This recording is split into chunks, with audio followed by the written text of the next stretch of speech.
Hi guys, welcome back sa aking channel. So ngayon mag-unbox tayo ngayon ng graphics card PSU na nabili ko the other week. And di pa nabibuild yung PC ko. SSD na lang yung kulang, pero ngayon i-unbox ko na lang para ma-review ko rin, para ma-share ko sa inyo lahat kung pwede ba yung PSU na nabili ko at nung graphics card. So let's go.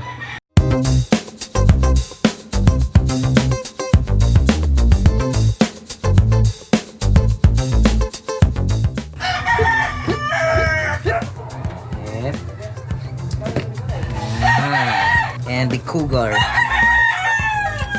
So ito na guys yung nabili natin na graphics card, yung nabili ko na graphics card para sa PC build ko. Explain ko muna kung bakit na 5600 yung pinili ko over the 5700 and the 5500 XT na series.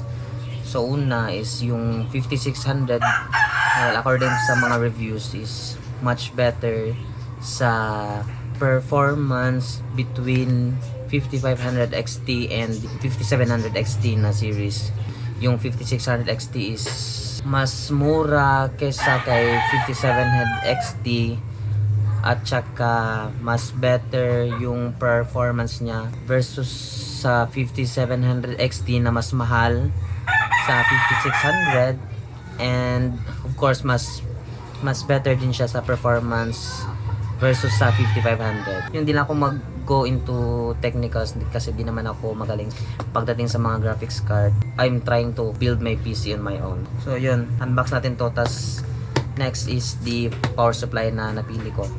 So uunahin natin itong si graphics card, tapos si PSU. So ayan guys, ito yung box. Ito yung mga nakalagay na specs niya. 6GB GDDR6, 4.0 PCIe interface from AMD Radeon Software. Kung gusto nyong makita yung specs ng graphics card na to, ililink ko yung website nito kung nasan yung specs. So ayan lang, quick view lang para sa box, sa outside ng box. Okay, so let's open it. Ooh. An MSI envelope. Let's see what's inside. Quick user guide. Comics. A thank you for choosing MSI product. Nothing else. It's really big guys. It's really big. Right.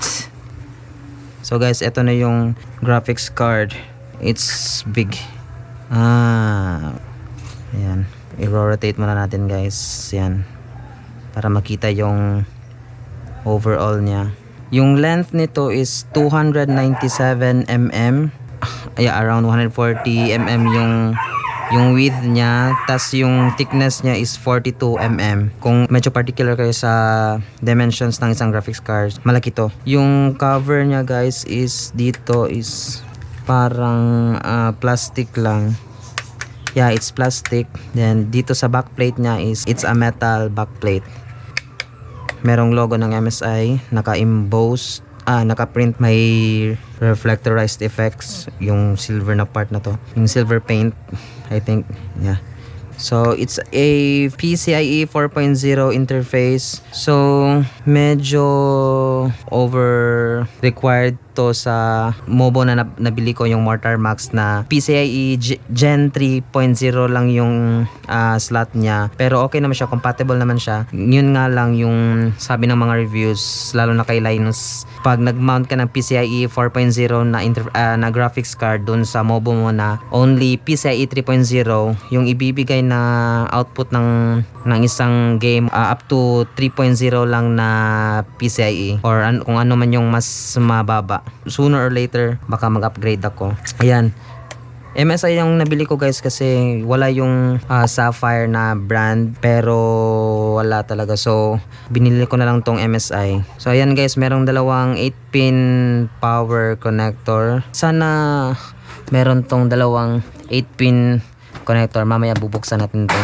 So merong isang HDMI port, ayan, tatlong display port, ayan guys, ayan. Yung HDMI dito is 2.0, then the rest is display port 1.4. Ililink ko na lang yung specs guys dun sa description. Hindi ko muna mabibigay yung anong benchmark nito kasi nagbi-build pa lang ako ng PC. Sana ma-build ko na yung PC ko.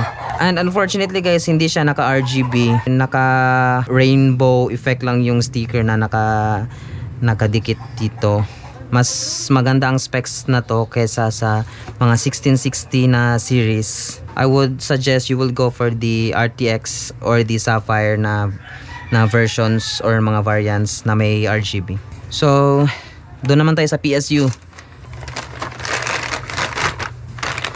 So guys, if you have any questions guys, you can leave in the comment section.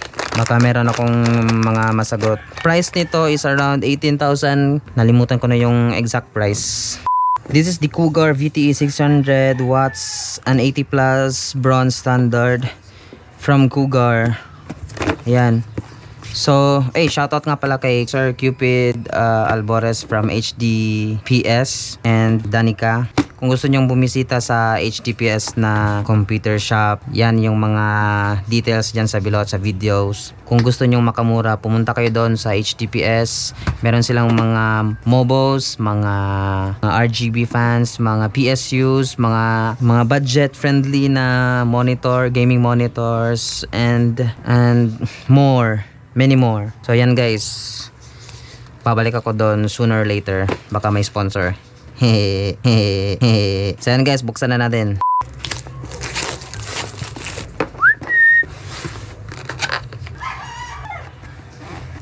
Power cord. Then first yung paperworks. Then yung power supply unit guys out the box. Extra cable ties for mounting screws para sa case. Yung PSU.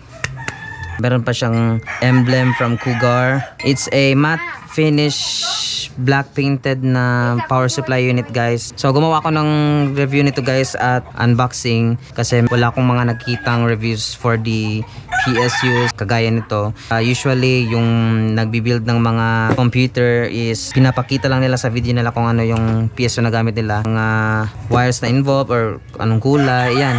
So it's a ketchup and mustard colored now wire, 80 plus bronze standard. It's a quality PSU guys. I bought this for 2,450 pesos. Mas mura siya kumpara dun sa mga online stores dun sa Shopee na nasa range price around 2,900 up to 3,300 pa nga yung mga nakita ko ibang stores. Salamat kay Sir Cupid Albores. So anyway, back to the review. Forgive me kung hindi ako masyadong into technical kasi hindi naman ako magaling sa mga computer but naiintindihan ko yung mga ginagawa ng mga YouTuber dyan. Sooner, sana may magpa-build sa akin ng computer. Mga power connector guys. Then sa PCIe, yes, alright, saktong-sakto para sa GPU ko na may 2x8 pin na power supply na requirement. Buti na lang ito yung nabili ko. So guys, kung meron kayong planong bilhin na GPU na may 2x8 power connector, ito yung perfect sa inyo guys. So kung meron kayong mga GPU na 1x6 pin only na i-dismount yung other 2 na connector, so you can make it 6 or you can make it 8. Ayan para sa GPU, 24 pin connector para sa ATX guys, and sa CPU, the 8-pin CPU. So ayun guys, maganda yung quality guys. Yung 24 pin connector is naka loom tube. Yan guys, loom tube ang tawag nito guys kung sa electrical engineering pa. Loom tube ang tawag nito for additional protection lang para iwas sa mga abrasion ng mga wires dun sa mga case na may mga sharp edges, para iwas lang sa disgrasya at loom tubes.